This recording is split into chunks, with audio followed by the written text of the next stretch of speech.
Hello legends, Jen here with another episode of Take 10 with Jen. How's everyone going on this Monday? We are nearly at a new month, can you believe it? So I'm really excited to talk to you about today's topic. I love this topic. It's a really good one. It's juicy. And it's complex, but we're just gonna dive a little bit into it today, but just know that there's so much around this topic that today's just a little bit of an overview. So it's around saying no, and it's around the idea that not saying no is really costing you something. And today I'm going to really focus on how not saying no more often is possibly costing you your dream body or your goals in terms of your weight well-being or, performance goals or, some kind of body goal that you've got. Hey, Simon. But you can apply this to all areas of your life, right? Because, saying no is something that is an option for us with so many different things that pop up. And in this age of being a yes person, I just feel like it's really important to talk about how to also be really responsible with our no's. So let's back it up a little bit. So when we were young, what was the word that we just hated? It struck fear in our hearts. It filled us with doom and gloom. When our parents said it, we hated them saying it. And of course, it's that two-letter word, that little word no. And back then it meant that, we weren't going to be able to do the thing that we wanted to do because they said no, or we weren't going to be able to get the thing that we so wanted to possess because our parents said no. And we didn't know back then that our parents had, lots of other priorities, but their biggest priority was to keep us safe and to protect us, as well as to prioritize family finances and different things like that. But back then, when you've got a childlike brain, your frontal lobes aren't developed yet, all you know is that the word no feels like rejection. It's a bad word. It's just a word that you never want to hear, and it's just a word that you try to avoid hearing at all cost. So just think about, Mom, can we get some ice cream? No, Jan, you've had enough for the day. Mom, can I go to that party? No, we've got something else on. Mom, no. You get it, right? So parents really act as our conscience. So they're not really rejecting us or the actual thing, right? They're just trying to protect us or prioritize something else that's important. But as I said, our brain can't understand the difference. But as we grow up, we kind of learn that it really has meant no. It's meant as we grow up, I guess we start to associate that word no with rejection. And then what we do is we develop a little rule in our mind that tells us that at all cost, we're going to avoid saying the word no to the people that we care about. Because as well as our parents, helping us grow up and protect us through our childhood, they also most likely helped us to be kind and caring people, right? And the last thing we want to do is reject someone. So that's why we kind of grow up with this little rule, this little assumption that the word no means to reject and it means to hurt someone's feelings. So we try to avoid it at all cost. But unfortunately, when we do that, it costs us our goals, when some of our goals are around saying no sometimes for a short period of time so that we can, achieve the goal that we want. Okay, so no one likes to reject someone, and so that's why we do develop that idea that we don't want other people to feel that way. And we hear it all the time, like be a yes person, and that's something that I definitely try to do as much as possible. I love to say yes to new opportunities and new things that come my way. But we also have to choose our yeses responsibly as well as our no's. And, let me ask you this. Do you think that the most successful people in the world are yes people? You know, think about people like Nelson Mandela or Steve Jobs, for example. Well, you know, do you think they gleefully say yes to everything? Well, the answer is quite ironically no. So Steve Jobs is actually quite famous for saying no. He says, I'm just as proud of the things I haven't done as the things I have done. And he's somebody that lots of people really admire for his ability to actually say no. And, you know, really stay focused on what's really important to him at that particular time. So we must be really responsible for our no's and our yeses. So let's bring it back to weight wellness or particular body goals that you may have. So I mentor a lot of women who come across, you know, they'll be going so well with their body goals and they're really on track for whatever it might be. And then, you know, something happens and we speak and they're not feeling as confident, they're not feeling as happy as in terms of how they're going. And once we break it down, we find out that they've been really struggling to say no. So different examples where, you know, someone might, you know, you might go to a dinner party or you get, you know, you visit a friend and they bring out a beautiful cake that they've made and they say, you know, I've made you your special cake or your special slice. I know you really like this and I've made it for you. What are you going to do in that instance? You know, you've got a particular body goal, you know, you're on track and, you know, you really don't want to eat that piece of cake or have that piece of slice. So what do? Now, a lot of people will just will struggle to say no, and that's because they don't want to reject that person. They don't want that person to feel bad. But what they're forgetting is that just as they have a goal to actually make you feel welcomed and comforted and like they really care, so do you have a goal, right? You've got that body transformation goal that you're going for. So both of you have goals that are kind of competing against each other. And if you can think of it really simply and practically like that, then it might help you not to get too bogged down with that whole kind of idea of not wanting to feel like you've rejected someone, not wanting to look like you're being rude or mean, not wanting to be judged for saying no and for sticking to your boundaries. Both of you simply have a goal each, and they're kind of not marrying up. And we're going to get to how you can kind of deal with that in a second.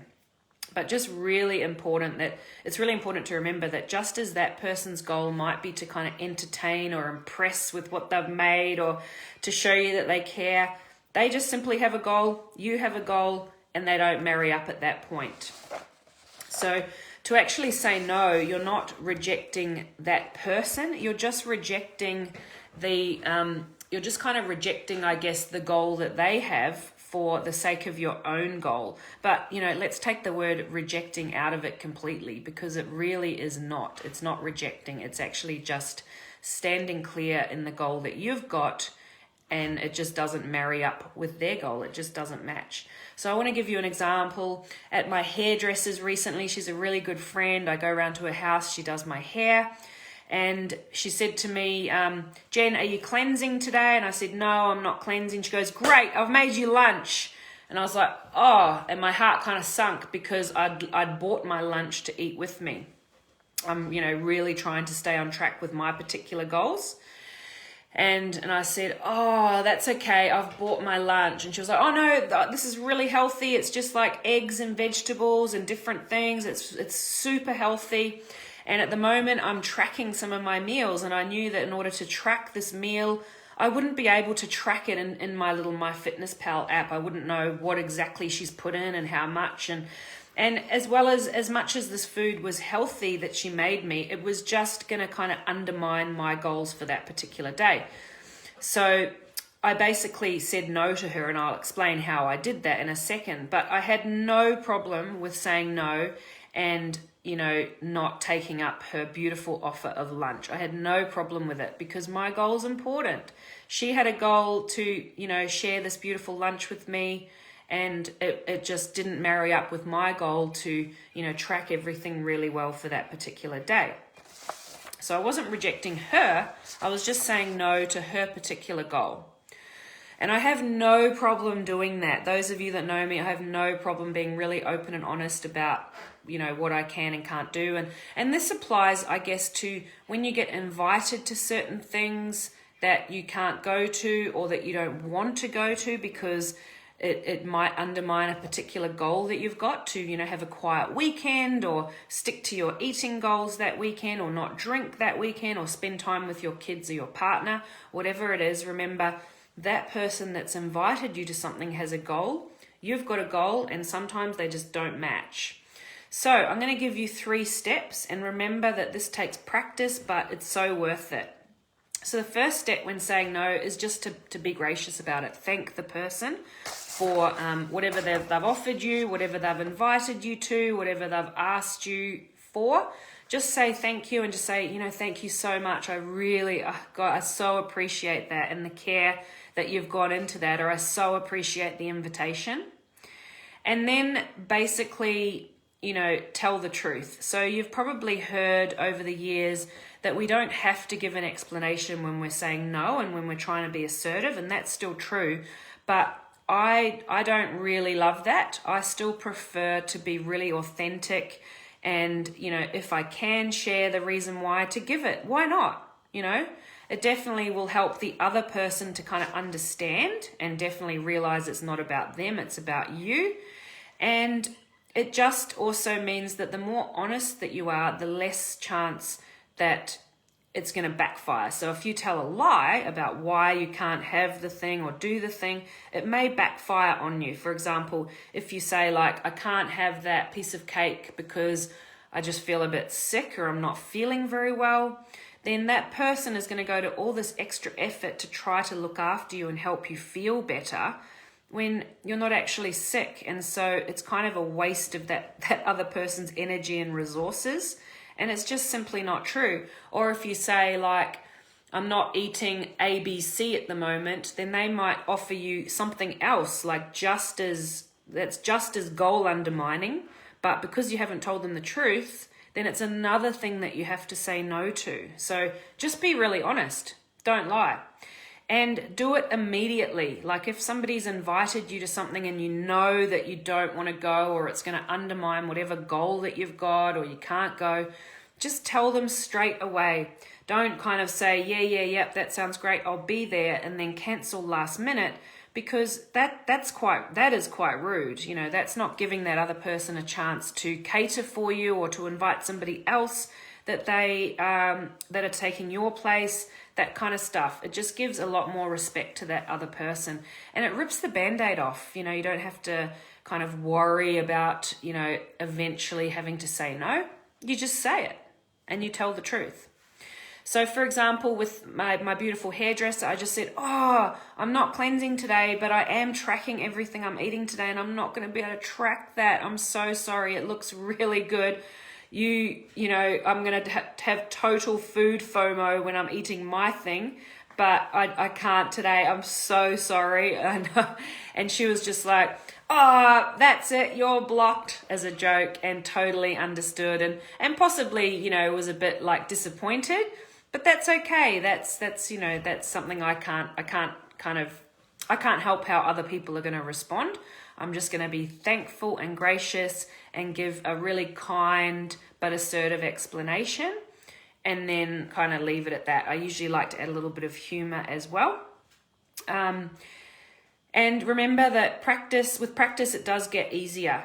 So, and you'll kind of realize that relationships don't change, the sky doesn't fall, and people don't kind of reject you or treat you any worse. In fact, your relationships will probably improve. I really love authentic relationships, and this is one of the best ways to really achieve that, by just being open and honest and kind at the same time. So just going back to kind of body goals, I guess the more that you can practice saying no when you are offered certain things that are not conducive to your goals, I think that's so important. And even just going into scenarios, preparing yourself that, okay, I'm probably going to, Susie's going to offer me something that is going to be so yummy and so tempting, but I'm going to say no because it's just not conducive to my goals right now. Maybe next month I can say yes, but just not right now. And this is not about, you know, being a total like stick in the mud and never being able to say yes to stuff. It's just right now while you've got particular goals. And just prepare your mind that you're going to say no, and prepare a little blurb and go in there. And when it does happen, it won't be a surprise. You won't be thrown off guard, and it'll just be so much easier. So be okay with saying no. Remember, you're not that little kid where it means rejection. That's not true anymore. That's gone. Your brains are fully developed. You can handle it, and you can get the bodies that you totally and ultimately deserve. All right, love you guys. Thanks so much for watching. Hashtag replay and share with me your comments and things that you've liked about this, and I can't wait to see you next week. Bye.